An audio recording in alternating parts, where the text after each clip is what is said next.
Hello दोस्तों, मैं गौरव कुमार आप लोगों का आपके अपने चैनल एनिमेटेड स्टडी क्लास में स्वागत करता हूं। मैं आप लोगों के लिए 19 मार्च के जो करंट अफेयर के क्वेश्चन बन सकते थे वो लेकर आया हूं, जो आपके होने वाले exam like SSC, CHSL, CGL, RRB, NTPC, UPSI, DRDO, MTS आदि में पूछे जा सकते हैं। वीडियो शुरू करने से पहले मेरी आप लोगों से रिक्वेस्ट रहेगी, वीडियो को लाइक व शेयर करें और चैनल को सब्सक्राइब करें, साथ ही बेल आइकन को प्रेस करें। मैंने इस वीडियो की पीडीएफ का लिंक टेलीग्राम पर डाल दिया है और टेलीग्राम का लिंक मैंने नीचे डिस्क्रिप्शन में दे दिया है। आप टेलीग्राम चैनल से जुड़कर वहां से इसकी पीडीएफ डाउनलोड कर सकते हैं। तो चलिए आज का पहला क्वेश्चन देखते हैं। हाल ही में किस देश के वैज्ञानिकों ने पहली बार पानी के अंदर टेलीस्कोप लगाया है? तो अभी हाल ही में जो रूस के वैज्ञानिक हैं, इन्होंने पहली बार पानी के अंदर टेलीस्कोप लगाया है। और ठीक है, और यह कहाँ पर लगाया है? तो बैकाल लेक है जो रूस के अंदर, यह दुनिया की सबसे गहरी लेक है और इसी का नाम है बैकाल लेक। यहीं पर इन्होंने पानी के अंदर टेलीस्कोप लगाया है। और कहाँ के हैं ये? रूस के वैज्ञानिक है। इसके द्वारा होगा क्या? जो इनर स्पेस है, यानी कि जो पानी के अंदर इनर स्पेस है और आउटर स्पेस है यानी कि अंतरिक्ष है, यहाँ पर जितनी भी निगरानी रखने के लिए, यानी कि जो भी गतिविधियाँ होती हैं उन पर निगरानी रखने के लिए, यानी कि इनर स्पेस में और आउटर स्पेस में निगरानी रखने के लिए यह टेलीस्कोप लगाया गया है रूस के वैज्ञानिकों के द्वारा। उम्मीद है आप लोग क्वेश्चन समझ पा रहे होंगे। अब रूस के द्वारा लगाया गया है तो रूस को मैप में देखते हैं। ये वाला जो ग्रीन पार्ट दिख रहा है यही रूस है। ठीक है, रूस का कुछ पार्ट यूरोप में आता है और कुछ हिस्सा अपने एशिया में आता है। ठीक है, और जो एशिया में आता है हिस्सा उसे साइबेरिया कहते हैं। क्या कहते हैं? साइबेरिया। ठीक है, अभी हाल ही में रूस जो ओपन स्काई ट्रीटी है, यानी कि जिससे जिससे अमेरिका भी बाहर आ चुका है और अब रूस ने भी बाहर आने की अनुमति दे दी है, यानी रूस भी ओपन स्काई ट्रीटी से बाहर आ चुका है। ठीक है, रूस की बात करते हैं तो रूस की राजधानी क्या है? मॉस्को। यहाँ के वर्तमान में राष्ट्रपति कौन है? Vladimir Putin. और यहाँ की करेंसी क्या है? रूबल। वर्ष 2036 तक यहाँ के जो राष्ट्रपति हैं, यही वर्ष 2036 तक यहाँ के राष्ट्रपति बने रहेंगे व्लादिमीर पुतिन। उम्मीद है आप लोग इतने सारे पॉइंट रूस से जुड़े हुए समझे होंगे। चलिए फिर आगे बढ़ते हैं।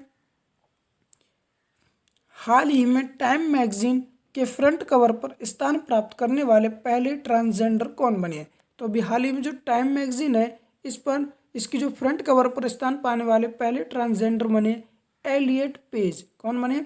Elliott page. ये ऑस्कर नामांकित एक अभिनेता हैं जो एक ट्रांसजेंडर है और यह टाइम मैगजीन पर फ्रंट पेज पर आने वाले पहले ट्रांसजेंडर बने हैं। अब ये दूसरा नाम भी दिया है तस्नुवा शिशिर। यह कौन है? इससे जुड़ा हुआ मैंने आप लोगों को क्वेश्चन भी कराया।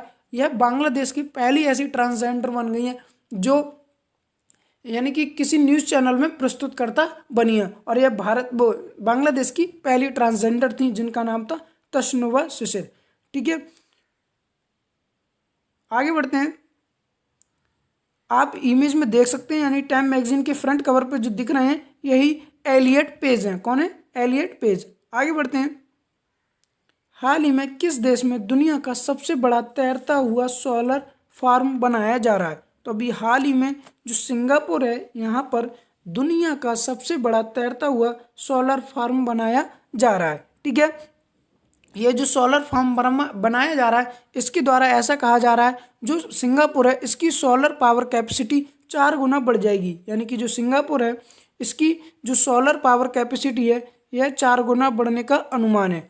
ठीक है, किसका? सिंगापुर का। और इन्होंने यह भी कहा है जो सिंगापुर की सोलर पावर कैपेसिटी है वर्ष 2003 तक हम 3% बढ़ा लेंगे और जो 2025 तक इन्होंने 2% बनाने का अनुमान लगाया है।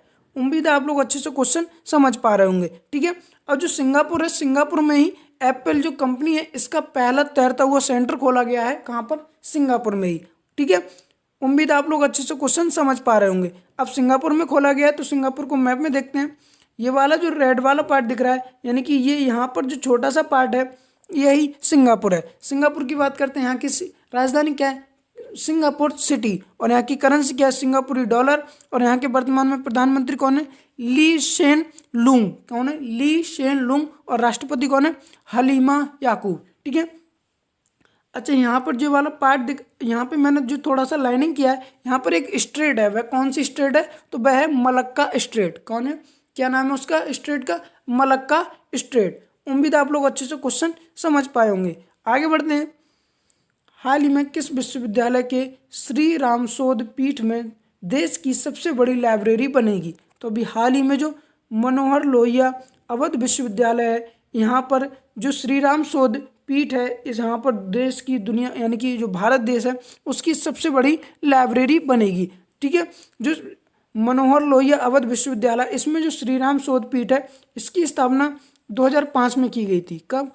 2005 में की गई थी। और यहीं पर भारत की सबसे बड़ी लाइब्रेरी बनेगी। इसके अंतर्गत होगा क्या? जो प्रभु श्री राम है यानी कि जो राम जी हैं उनसे जुड़े हुए जितने भी प्राचीन ग्रंथ, भाषाएं यानी अलग अलग भाषाओं में लिखी हुई रामायण और जो पांडुलिपियां हैं उनका कलेक्शन किया जाएगा और जिससे उन पर यानी कि रिसर्च हो सके।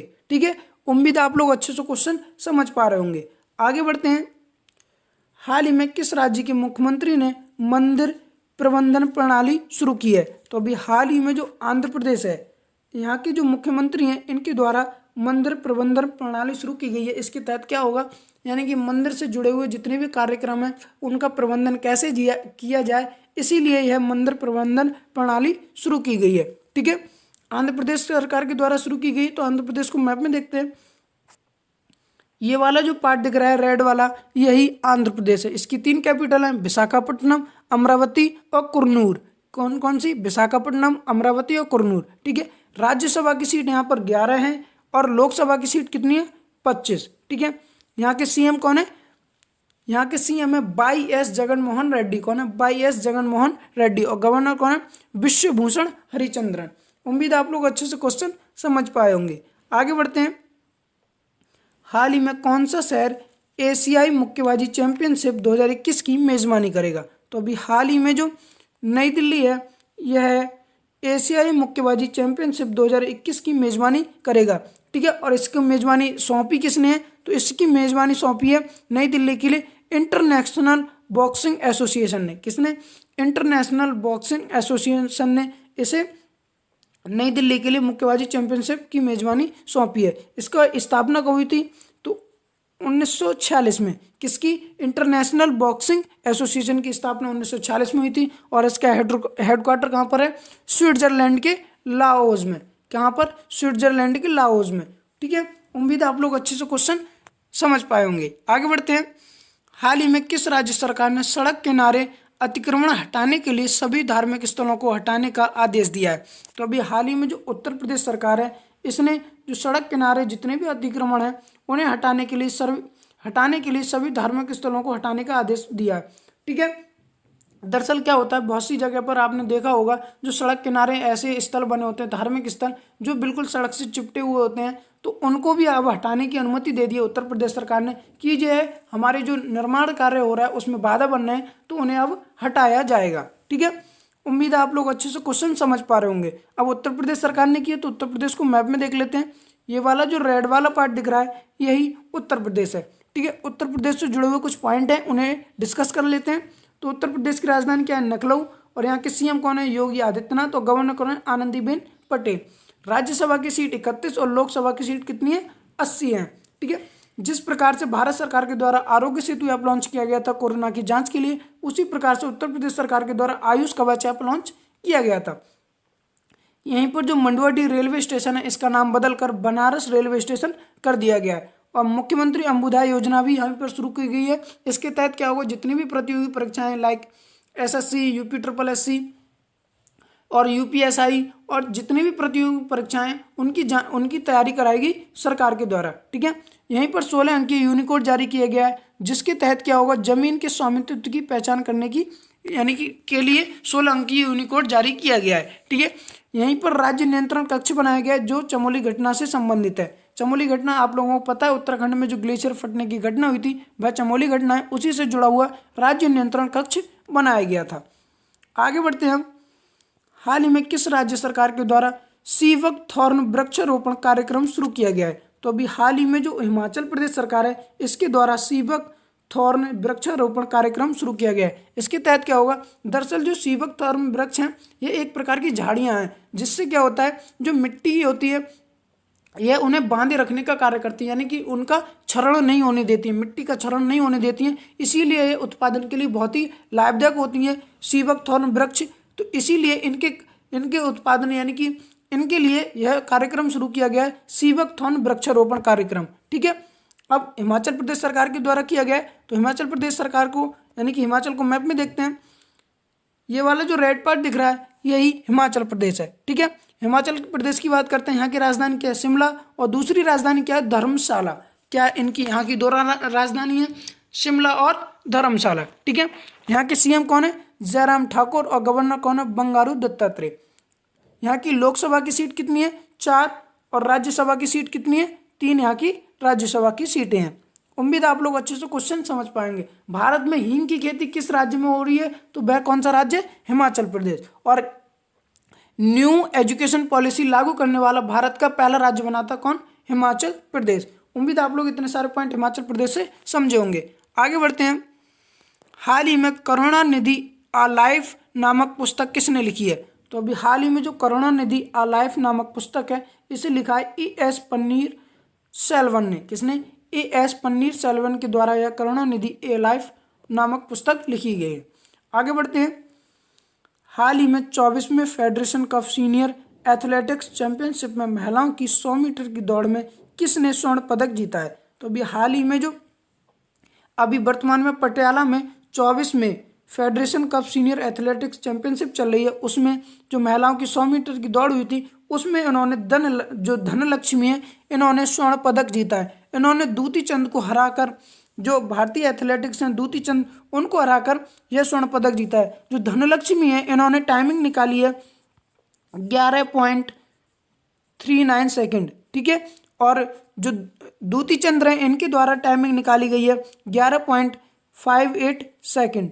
इन्हें हराकर इन्होंने स्वर्ण पदक जीता है। उम्मीद आप लोग अच्छे से क्वेश्चन समझ पा रहे होंगे। अच्छे एथलेटिक्स तो हिमा दास भी है, तो इन्होंने नहीं जीता था, यह क्वेश्चन बन जाता है। दरअसल इनकी शुरुआत नहीं हो पाई, यानी कि जब इन्हें रेस की शुरुआत की जा रही थी, इनकी रेस की शुरुआत ठीक से नहीं हो पाई थी और यह बाहर हो गई थी। ठीक है, इसीलिए यह जीत नहीं पाई। उम्मीद आप लोग अच्छे से क्वेश्चन समझ पा रहे होंगे। अच्छा, जो 24वें फेडरेशन कप हो रहे हैं यह हो कहाँ पर रहे हैं? तो पटियाला में। कहाँ पर? पटियाला में। उम्मीद आप लोग क्वेश्चन समझ गए होंगे। आगे बढ़ते हैं। आप इमेज में देख सकते हैं जो दिख रही हैं यही धनलक्ष्मी है। कौन है? धनलक्ष्मी। आगे बढ़ते हैं। हाल ही में किस पूर्व भारतीय क्रिकेटर को भारतीय पेशेवर गोल्फ टूर के बोर्ड में सदस्य के रूप में शामिल किया गया है? तो जो 1983 वर्ल्ड कप हुआ था जिसमें इन्होंने वर्ल्ड कप जिताया था भारत के लिए, कपिल देव, उन्हीं के द्वारा उन्हें ही भारतीय पेशेवर गोल्फ टूर के बोर्ड में सदस्य के रूप में शामिल किया गया है। उम्मीद आप लोग अच्छे से इतने सारे पॉइंट समझ पाए होंगे और क्वेश्चन समझ पाए होंगे। अब पिछली वीडियो के सवाल का उत्तर देख लेते हैं। तो हाल ही में जारी रिपोर्ट के अनुसार भारत के हथियार आयात में कितने प्रतिशत की कमी देखी गई? तो इसका आंसर था 33%। आज का सवाल देख लेते हैं। हाल ही में टाइम मैगजीन के फ्रंट कवर पर स्थान प्राप्त करने वाले पहले ट्रांसजेंडर कौन बने? इसका जवाब आप लोग मुझे कमेंट बॉक्स में दे सकते हैं। मेरा आप लोगों से एक बार फिर से निवेदन रहेगा कि वीडियो को लाइक व शेयर करें और चैनल को सब्सक्राइब करें, साथ ही बेल आइकन को प्रेस करें।